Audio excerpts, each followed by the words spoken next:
Welcome back, Nit Picket Podcast, episode number 75. My name is Leland. And my name is Aaron. And this is the Nit Picket Podcast, the weekly show dedicated to film, television, and everything else that Aaron and I, spectrum. Everything we're completely obsessed with. Yeah. You guys, we have the ultimate summer show today. It's an eclectic mix of movies. It is. It's a very eclectic mix. We've got the huge Christopher Nolan Inception. We do. That's here. Mr. Dark Knight himself is back for the summer. That's here. That's our main event. We're saving that for last. We also got a chance to check out Sorcerer's Apprentice with Jay Baruchel. We did. We saw The Kids Are All Right. Yeah. Because we love lesbians.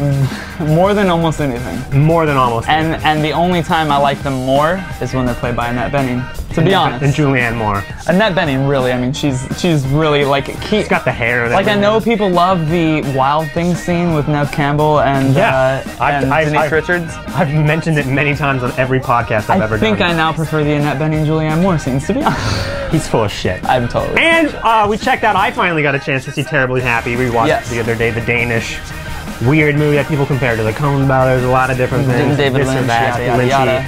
First things first, Aaron, how the hell are you? I'm doing pretty fantastic. It's pretty hot as hell. It is fucking LA, hot. California. We're glowing. I think Leland's glowing a little more than I am currently, but we got. Comes from within though. That has nothing to do with my body. It's actually because he got late last night. It's not because of anything else. We went out to LA. He met some ladies. We had some sushi and some sake. She looked like enough of a lady. She didn't, but. What are you gonna do? We had some sake. Different strokes for different folks. Let me turn this. Definitely. And I should say, we're recording a video today. We are. In case you're listening to this and you don't see us on the screen, I'm flipping those people off currently, so you can check back, and I won't be flipping you off. It'll be like magic. It won't be there anymore. No, it's crazy. We're recording a video because we're recording in Aaron's bedroom, aka the set of the Daily Review. What up? You guys wish you were. I feel like I'm like hanging out in Ray Romano's house. Yeah. Or I stepped onto the set of Full House. Can you do a Ray impression for me? Hey, my brother's tall. I need to grab. I totally forgot to grab this for the people listening at home, and I forgot to mention this. I showed this to Leon. I actually hadn't told him about it in a while. I haven't told anybody about this, but my friend Brittany. Actually, long story short, is getting into acting and getting cast in a bunch of different stuff. She got cast in a potential David Mamet film alongside Mr. Academy Award nominee Jeremy Renner. J. Ren. And when we first developed this voicemail line, 866-808-0222, call that and you can do that. But is it right this here? General area. I think, okay. And I asked her to do me a favor to have Mr. Jeremy Renner call to say something, and I wrote a speech down for him. He didn't call because, let's be honest, he has better things to do. Did she give him the number? I don't know. I think I literally told her to do that, and she was like, no, I'm not going to ask him to do that. Because I feel like keep going. Explain what this is. So I got basically a signed picture. I'm going to attempt to put this video up, and you can kind of see the writing there. That's his signature, legit. And that's the Hurt Locker thing. It basically reads, literally, he wrote this. Hi, this is Jeremy Renner, aka J. Ren, and you're listening to the Nit Picket Podcast, the one podcast that knows The Hurt Locker is better than Avatar. Signed, Jeremy Renner, P.S., and I do stop bombs and zombies. So you heard it here first, people. J. Ren. Mr. J. Ren, friend of the show. 28 weeks later. He really is a friend of the show. Well, I'm surprised. I feel like she didn't give him the number, because if he took that I think he would have. He totally would have. I think she said, I think she even told me that he told her, no, give me the number, I'll do it. She's like, nah, just don't. I think she just hates me. She's cock-blocking us. She really is. She's cock-blocking Jeremy Renner. She really is. She's a sweetheart, though, but yeah. But anywho, I don't know. We're having a great time here in Los Angeles. Aaron has been a gracious host, to say the least. I have my own room. Where I can masturbate in privacy. He's literally done it at least 3 times. I've heard him at night. It's chronic. It's a bad Last night we got home at 4:30, possibly 5 in the morning. I was up until 6. I'm like, oh yeah, I'm gonna knock out. I was like, I hear something going on in there. Because he brought his iPad. He says it was for his IMDb. But every time I'm like, oh, can I look something up? He's like, no. I gotta cruise the Pornhub app for a second. He has to make sure. Speaking of, and those are the people that aren't watching this video, are the people that are currently cruising Pornhub whilst listening to the podcast, I think. We made the jump to video, which is a little horrifying. It's a little weird. We are cocky and we have the screen facing ourselves so we can see what we look like. I mean, he's got this Paddy's Irish Pub shirt, which is really rocking. I got my UID. you know, hiding the sweaty pits probably. You can probably see, look at those. Yeah. Mine are ripe as hell. I mean, it's hot as hell, you guys. I think it was like 102 yesterday. It's currently 93. I think that's a lie. It feels way hotter than 93 outside. I'm calling BS on my computer currently. Well, we went out last night. We went downtown LA. We had sushi. We did the whole LA experience. Yeah. Went to Grom's. Is that what it's Grom's? Grauman's Chinese Grauman's Theater. Chinese Theater. Yeah. And you got a little photo. I'll insert the photo right now. You're probably seeing it. It's me at Mel Gibson's handprints with his feet.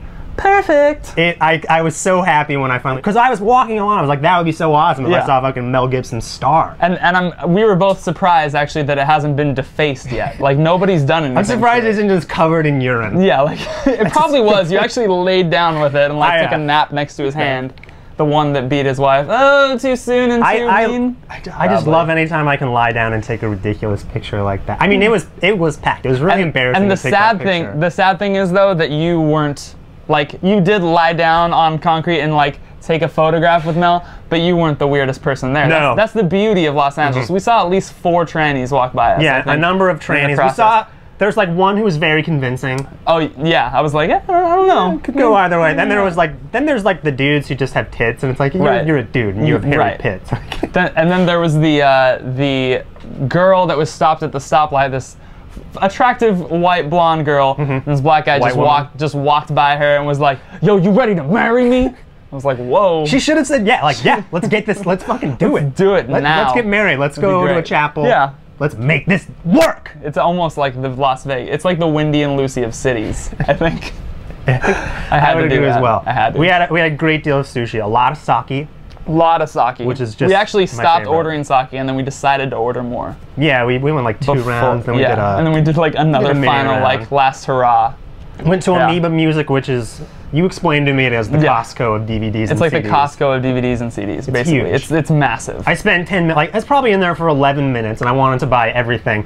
And I just had to leave because I was going to like piss my pants. They like organize if anybody's listening to this because I've lived in Southern California my whole life and I've literally just visited Amoeba Music for the first time like 3-4 weeks ago. Like I'd never been in there before. Son of a bitch. And so if you live in LA and you've never been in there, because I used to just think it was only CDs. I'm like, I don't buy CDs anymore. Who does what that? year is this? But they have an immense amount of DVDs and it's all sorted by like director and every criterion you could probably think of. Then they had like imported British movies, and then they had like imported Japanese DVDs, and they had all this crazy stuff. Pretty crazy. I was really close to buying Mad About You Season 2 on DVD. Out of everything in that store, that's the one thing. I'm Mad About You Season 1, I love it. Hey Leland, they have a box set of Michael Haneke films. No. Mad About You Season 2. I'm getting that. Picking it up. Do you guys have the best of It's Pat on DVD, the old SNL sketch? Because we should. Because that would be great. If I could, you would probably get thrown out of the place, I think. They'd just give me a wedgie. They would just be like, please leave. Yeah. You're not from here, are you? That's what they'd say. It's great. I mean, I guess we might as well just do it. Jump into our very first review in video, bitch. Whoa! That was 3D. I just mean like, it's like the end of the, is that the Megamind trailer or the Alpha and Omega where they like throw the rock and the rock's like, Alpha and Omega. Alpha and Omega. That movie's a piece of shit. It's gonna be bad. Piece of shit. Our first review today, America and listeners abroad, is The Sorcerer's Apprentice. And who directed this movie? This is John Turteltaub. John Turteltaub, of course, the director who gave us such films as Cool Runnings. Did he? And I think that's all you need to know. This movie we have Mr. Jay Baruchel, Mr. Nick Cage. We got Alfred Molina. Monica Bellucci as well, the rape du jour. Yeah, is she the one from Irreversible? Yeah. Really? She's the one who gets straight up raped for like 12 minutes. Wow. Kids, if you're Irreversible fans out there, Monica Bellucci is back. She doesn't get raped. If you liked Irreversible, you're gonna love The Sorcerer's Apprentice.